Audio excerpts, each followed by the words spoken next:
जहान में, सानी नहीं है उसका सारे जहान में, सानी नहीं है उसका सारे जहान में, ऐसा बना है गुंबदे खजरा रसूल का। सानी नहीं है उसका सारे जहान में, ऐसा बना है गुंबदे खजरा रसूल का। और दुनिया न ला सके ये हश्र तक मिसाल, सजदा जो कर गया है नवासा रसूल का, सजदा जो कर गया है नवासा रसूल का। ये समर्थकों का सैलाब। इसको बंद कर दीजिए नौशाद भाई, माइक को बिल्कुल सादा कर दीजिए, प्लेन कर दीजिए। ये समर्थकों का सैलाब, अकीदतमंदों का मजमा, जिसकी शारीरिक भाषा और भाषण में संघर्ष का एक गर्व है, जो आज दाना मंडी साबरी मस्जिद के सामने रवा दवा है, जिसमें हमारी और आपकी मौजूदगी है। दुआ है कि मौला ताला हमारी और आपके इस हाजिरी को कबूल फरमाए। आमीन आमीन। ये ऐसा है, किताब के लिए सुकून का होना जरूरी है, संयमी बरतना जरूरी है। शोरगुल हंगामा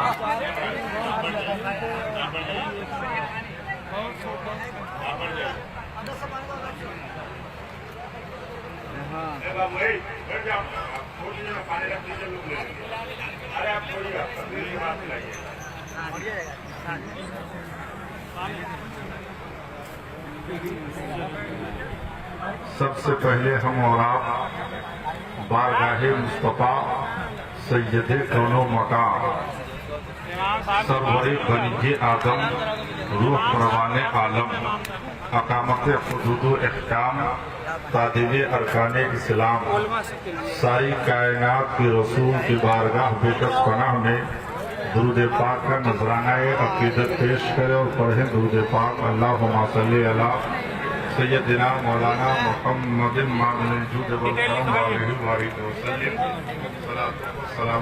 या रसूलल्लाह सल्लल्लाहु अलैहि वसल्लम। एक दफा खुलूस के साथ कह दीजिए सुभान अल्लाह।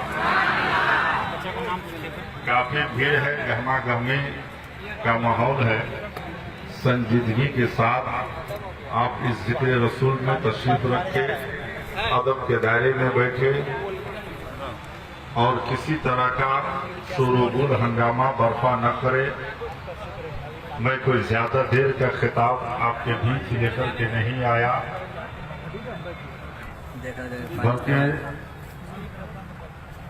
आप लोगों को सामने में बिल्कुल अपने आप को पेश करने के हाजिर और शिरकत के घर से मैं आपके बीच इस समय में बैठा हूँ। ये मेरे लिए अत्यंत गौरव एवं सम्मान का विषय है और मैं साफ कहता हूँ, एक बच्ची खदीजा नाम करके स्टेज पर है, वो गुम हो गई है। खदीजा नाम करके एक बच्ची स्टेज पर है, वो जिनका भी है वो आकर के यहाँ से ले जाए। बच्ची स्टेज पर है, खदीजा नाम कर उसका नाम है। उनके माँ बाप माता पिता कहीं भी हो तो आकर के ले जाए। चरित्र निर्माण करना हो या आत्मा का शुद्धिकरण करना हो या अपनी मानसिकता पे पवित्रता का समावेश करना हो या अपनी दशा और दिशा को निरंतरित सुरक्षित रखना हो तो उसके लिए धर्म चाहिए। धर्म को मन से मानने के बजाय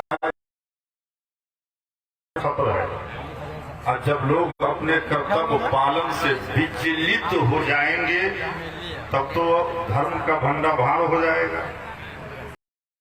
इसलिए आप किसी के मर्जी से मत चलो, वेदांत की मर्जी पे चलो, इंजील की मर्जी पे चलो, कुरान की मर्जी पे चलो और अपने नबी कि रक्षा सुरक्षा और उसी के अंतर्गत अपने आप को समर्पित करके चलो।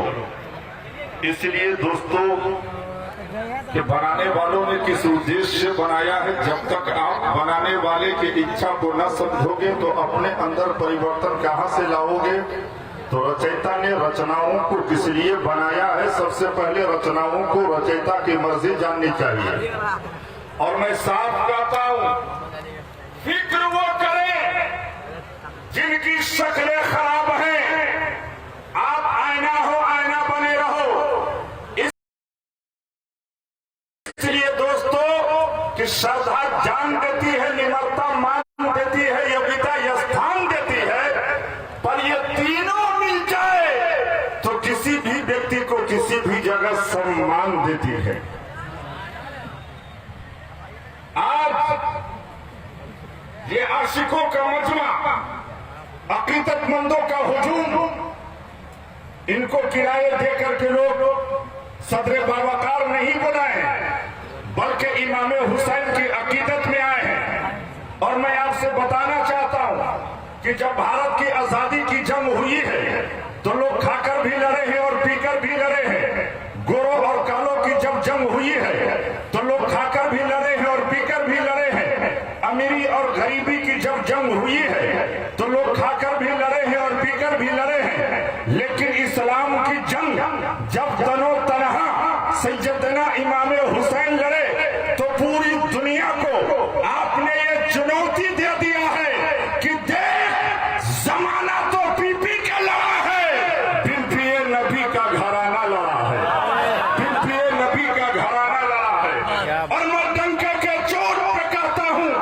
कि मत जियो उस पीपल के पत्ते की तरह जो पतझड़ के मौसम में झड़ करके जमीन पर गिर जाता है। जीना है तो जियो उस मेहदी की तरह जो खुद तो पत्थर से घिस जाता है लेकिन दूसरे के हाथ को लाले लाल कर देता है। मेहदी के गाछ में इतनी ताकत वसत नहीं है कि एक बच्चा का वो बोझ बर्दाश्त कर सके। और मैं साफ शब्दों में कहना चाहता हूं आप सबों से दोस्तों कि जीना है तो जियो उस पत्थर की तरह जो पर्वत की ऊंचाई से गिरने के बावजूद अपने सुंदरता को खोने नहीं देता। मरना है तो मरो उस इंसान की तरह जिसको दफनाने के बावजूद उनके बीते हुए पल आपको भूलने नहीं देता। दोस्तों, जब इस दुनिया में आए हैं, अल्लाह के धरती पर घर बनाकर रह रहे हैं, तो काम आप ऐसा कुछ कर जाएं ताकि जाने के बाद भी लोग आपके नाम का चर्चा करें। और मैं आपसे साफ कहना चाहता हूं, दुनिया में ऐसे भी लोग गुजरे हैं जो देखने में ज्यादा हसीन नहीं है, काला कलौटा है, लेकिन रिवायतों में आया है, हमने किताबों में पढ़ा है, हमने उलमा से सुना है कि जब वो चलते थे मदीना की गलियों में तो उनकी कदम का आहट जो है जन्नत में सुनाई देता था। मालूम है उस महान का नाम क्या है? हजरत बिलाल। बोलिए बोलिए और मोहब्बत से बोलिए, और मोहब्बत से बोलिए। और हजरत बिलाल के अंदर ये कमाल आई कहां से? हजरत बिलाल जब बारगाह मुस्तफा में आए तो उन्होंने इस चीज में अहद ले लिया, संकल्प ले लिया कि कायनात के रसूल, रहमतुल लिल आलमीन, कायनात का सिस्टम तो बदल सकता है लेकिन बिलाल गुलामी का पत्ता गले से नहीं उतार सकता। यही वजह है कि सदियां गुजर गई है लेकिन आज भी हजरत बिलाल के नाम का चर्चा हो रहा है। अब उनके पुलिसों बरकत का चश्मा जारी और सारी है जिससे लोग जो है फैजियाब हो रहे हैं। दोस्तों, समय का अभाव है, मैं ज्यादा देर नहीं, बस एक अंतिम बात आप सबों से कहना चाहता हूं। खुलूस के साथ, मोहब्बत के साथ कहने को तो बहुत कुछ है। अभी बारगाह आला हजरत में और बहुत तरह के कलाम आपने सुने हैं। लेकिन यहाँ पर नकीब आज़म हिंदुस्तान कुछ कह गए तो उस ओर से एक बात मैं कहना चाहता हूँ। हदीस और तफसीर और कुरान की रोशनी में बहुत सारी दलाइल है, अहादीस करीमा है जिसको आप सुनते हैं और सुनते रहेंगे। लेकिन इस समय मूल जवाबदेही और जिम्मेदारी के साथ मैं आपसे कहना चाहता हूं, हम और आप इस बात पर यकीन रखते हैं कि अगर मुस्तफा चाह दे तो अभी इस मजलिस में आ जाए। ये उनके अख्तियार और क्षमता की बात है और ये हमारा ईमान है कि हम लोग यहाँ से जो दुरूद और सलाम पढ़ते हैं तो मुस्तफा मदीने से सुनते हैं। बोलिए ना, बोलिए बोलिए और मोहब्बत से बोलिए। तो यहाँ पर वाल्मीकि की रामायण जिसका ट्रांसलेशन हुआ स्वामी तुलसीदास चित्रकूट के घाट पर बैठकर राघोपुर गांव में जो उसने तहरीर किया है, उस बात को मैं रखना चाहता हूं। और उस बात में ये बात है कि आज कुछ लोग कलमा नबी का पढ़ते हैं और विरोध भी करते हैं। उन लोगों की सोच और फिक्र ये है, यदि हम लोग यहाँ से नबी पर सलाम और दुरूद पढ़ते हैं तो उसकी सोच और फिक्र ये है कि मुस्तफा नहीं सुनते, माअज़ल्लाह। लेकिन एक पंडित है जो कलमा नबी का नहीं पढ़ता, लेकिन नबी के प्रति उसका व्यवहार और संस्कार देखिए। मोहब्बत से कहिए सुभान अल्लाह और मोहब्बत से कहिए सुभान अल्लाह।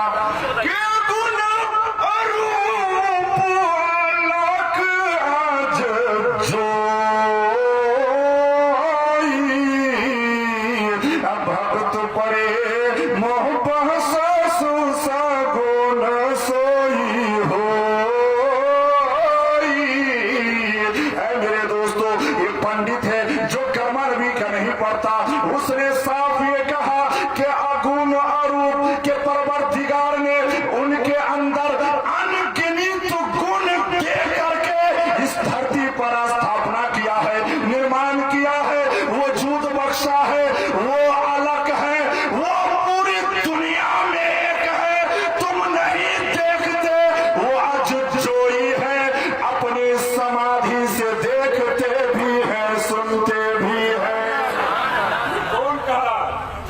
नबी का नहीं पढ़ता तभी तो बरेली के ताजदार इरशाद फरमाते हैं कि दूर नजदीक के सुनने वाले वकान, के दूर नजदीक के सुनने वाले वकान, कान लाल करामत बिला को सना। एक पंडित है, उसने साफ ये कहा कि अगुण अरूप अलग जोई के परवरदिगार ने उनके अंदर इतनी क्षमता दी है कि पूरी दुनिया में एक बना करके उसको भेजा, वजूद दिया, उनके जैसा दूसरा नहीं। तो उनके समर्थकों से एक पंडित जवाब देता है कि ऐ नबी के कलमा पढ़ने वाला, जानने वाला, तू जान ले कि जिस रसूल का तू सदाई है, जिसका तू दीवाना है, उनके अंदर खूबी ये है, उनके अंदर अजमत ये है, उनके अंदर कमाल ये है कि तू दाना मंडी से या पंजाब से या बंगाल से, दुनिया के किसी भी हिस्से से तू नबी पे दुरूद पढ़ता है तो वो मदीने से सुनते हैं। और मैं जो कह रहा हूँ मूल जिम्मेदारी के साथ, ये हवाई फायरिंग नहीं है, ये मीडिया कोई चैनल की बात नहीं है, ये रामचरितमानस के सुंदरकांड के अंदर ये बात है जिसका लेखक हुआ स्वामी तुलसीदास है, जो 16वीं सदी में लिखी गई है। ये उनके द्वारा वाल्मीकि के रामायण को ट्रांसलेट किया है। ये कौन कह रहा है? जो कलमा नबी का नहीं पढ़ता। अब यहीं पर एक बात और है, जो रामचरितमानस के सुंदरकांड के अंदर एक मंत्र है जिसको हम रखना चाहते हैं, एक दो शब्दों में सहमति है आप लोगों? जी जी। अच्छा, कितने लोगों का नहीं है हाथ उठाइए तो। एक राजा था अशरफ भाई, उसने अपने वजीर से कहा कि कभी भी मैं तुमको किसी भी काम का आदेश उपदेश दूंगा तो साथ में दो काम करना। हम लोग वजीर ने कहा महाराज एक समय में दो काम कैसे होगा, है नहीं? इसमें कहा ये कैसे होगा, तो कहा कि सुन, जैसे ही मैं तुमको कहूँगा चाय लाओ तो पानी भी लाना, कहूँगा खाना लाओ तो पानी भी लाना। कहा ठीक है। ये सिलसिला बहुत दिनों तक चलता रहा। एक दिन हो गई राजा की तबीयत खराब, तो अब राजा अपने वजीर से कहता है कि मेरी तबीयत ठीक नहीं है, तुम जाओ डॉक्टर बुला कर लाओ। कहा ठीक है। वजीर जब डॉक्टर बुलाने गया तो वो करता क्या है, उधर से कब्र खोदने वाले को भी लेकर आए। ये सब बातें कोई कहने की नहीं है, लेकिन आपके जहन को साफ करके उस पर एक बात रखना चाहता हूँ। राजा बीमार था, वो खटिए पर लेटा हुआ है और कब्र खोदने वाला हजूर वो कुदाल लेकर खड़ा है। राजा की निदिया अवस्था में था। जैसी उसकी आंख खुलती है, कहा वजीर, कहा महाराज, कहा ये कौन है? कहा महाराज यही में कब्र खोदने वाला है। कहा इसकी अभी इस समय क्या आवश्यकता थी, क्यों लेकर आए हो? कहा जजमान आपकी तबीयत खराब है, जब दवा से ठीक नहीं होंगे तो देहांत होना तय है ना, पहचान लीजिए यही आपका कब्र खोदेगा। एक बात मैं कहना चाहता हूँ, मोहब्बत से कहिए सुभान अल्लाह, और मोहब्बत से बोलो ना सुभान अल्लाह, और हक के बोलो सुभान अल्लाह। तो ये बुरा स्वामी कहता है, जिस बात को हम कहना चाहते हैं मोहब्बत के साथ, एकदम बिल्कुल साइस्तगी के साथ, कोई हंगामा नहीं। अल्लामा अशरफ साहब की सदारत का ये जलसा 100% नहीं, एकदम 1000% के सीमा चरण से ये हमकिनार है। मैं कहना क्या चाहता हूँ, ये पंडित की जबान है, वो क्या कहता है, मोहब्बत से कहिए सुभान अल्लाह, कि सब कर। वो क्यों कह रहा है? ये कायनात में, आसमान में जो सितारे के अंजुमन है, ये कहकशा है, ये तमाम रनैया है, ये अकीदतमंदों का मजमा है, ये जलसा और जुलूस है। तो वो पंडित नबी के चाहने वालों का हुजूम देखकर, अकीदत देखकर उससे रहा नहीं गया, तो नबी के सपोर्ट में कह रहा है।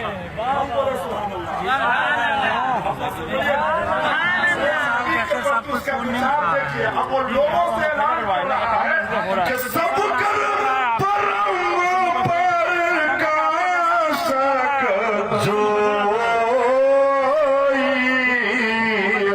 राम नाम बहुत पाती सोई होई।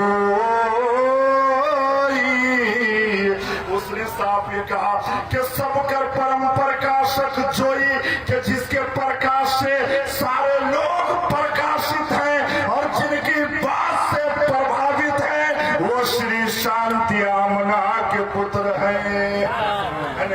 उसने कहा कि सबकर परम प्रकाशक जोई, कि जिसके प्रकाश से, प्रकाश के माना होते हैं लाइट के, रोशनी के, कि जो लोग प्रकाशित हैं वो कोई और नहीं बल्कि श्री शांति आमना के पुत्र है।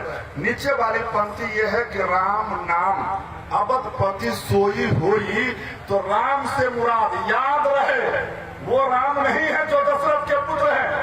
राम कहते हैं रमन करने वाले को, यानी बार बार नाचना। तो संस्कृत में यहाँ राम का अर्थ जो है आत्मा का लिया है। तो गोस्वामी का बयान है कि यही आत्मा, यही रूह यदि अगर आपके शरीर में अवेलेबल है, इन्वॉल्व है, तो आपके अंदर बोलने की ताकत है, डोलने की ताकत है। यही रूह यदि अगर निकल जाती है तो शरीर तो है लेकिन उसके अंदर संतुलन नहीं है। तो गोस्वामी का यहाँ पर इशारा ये है कि जैसा हजरत आदम का पुतला तो था, लेकिन उसके अंदर मुस्तफा के नूर का अक्स न था, वजूद न था, तो वो पुतला बोलता भी न था, डोलता भी न था। लेकिन उसी पुतले के अंदर जब मुस्तफा के नूर का अक्स डाल दिया गया, तो वो पुतला बोलने भी लगा, डोलने भी लगा। ये कौन कह रहा है? जो कलमा नबी का नहीं पढ़ता, एक नबी के प्रति उसका विचार देखिए। लेकिन आज समाज में ऐसे भी लोग हैं जो कलमा नबी का पढ़ते हैं और विरोध करते हैं, तो वो इसे लोगों से, उसके संस्कार से वंचित रहना, ये हम सबों का काम है और ये वफादार होने का सबूत है। मोहब्बत से कहिए सुभान अल्लाह। तो रामचरितमानस की बस एक पंक्ति, जो ये अभी जो हमने पढ़ा है ये रामायण है, ये वाल्मीकि का है। अब संस्कृत में रामचरितमानस के सुंदर कांड के अंदर ये मंत्र है जिसको हम रखना चाहते हैं। उसके बाद अपनी बात को हम खत्म कर देंगे। मोहब्बत से कहिए सुभान अल्लाह, और मोहब्बत से कहिए ना। देखिए, बोल में मिठास हो, अफकार की नजाकत हो, तखय्युल के परवाज हो, जिद्दत मज़ामीन हो, बुजुर्गान दीन का फैजान हो।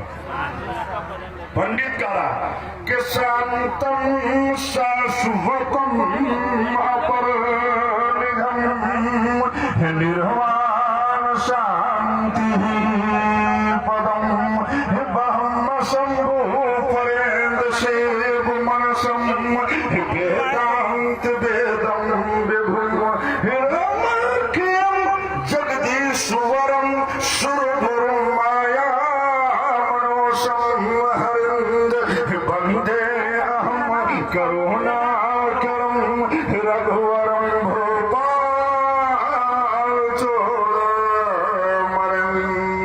उसने साफ ही कहा कि शांतम शाश्वतम यानी शांत स्वभाव वाले, शांति दान प्रदान करने वाले, अपर निगम का माना हुआ सर्वप्रथम यानी इस पृथ्वी पर सर्वप्रथम आने वाला बंदे अहम मानव के रूप धारण करके करुणा करम इंसान की हिदायत के लिए वेदों के द्वारा मैं तुमको बताना चाहता कि इस पृथ्वी पर सबसे पहला सर्वश्रेष्ठ सर्वप्रथम अगर कोई है तो वो आमना के लाल है नहीं? ये कौन कह रहा है? जो कलमा नबी का नहीं पढ़ता। उसने कहा अग्रगण्यम, जो ज्ञानियों में सबसे बड़े ज्ञानी है, जो अतुलनीय हो, जिसका कोई तुलना न हो, जिसका कोई तोड़ न हो, जिसका सानी न हो और जिनके जैसा न हो। इस पृथ्वी पर अगर कोई है तो वो आमना के लाल है। दोस्तों, उनके जैसा इस संसार में न आया है, न कयामत के सुबह तक कोई आएगा। इन्हीं शब्दों के साथ हम अपनी बात को खत्म करते हैं कि Islam is the best religion of the world but Muslim are worst. Allah ताला ने हम सबों को इन तमाम बातों पर और नबी के बताए हुए तमाम अमली जिंदगी पर अमल करने की हम सबों को तौफीक इनायत फरमाए। वाखुद दवाना अल्हम्दुलिल्लाहि रब्बिल आलमीन। अस्सलाम वालेकुम।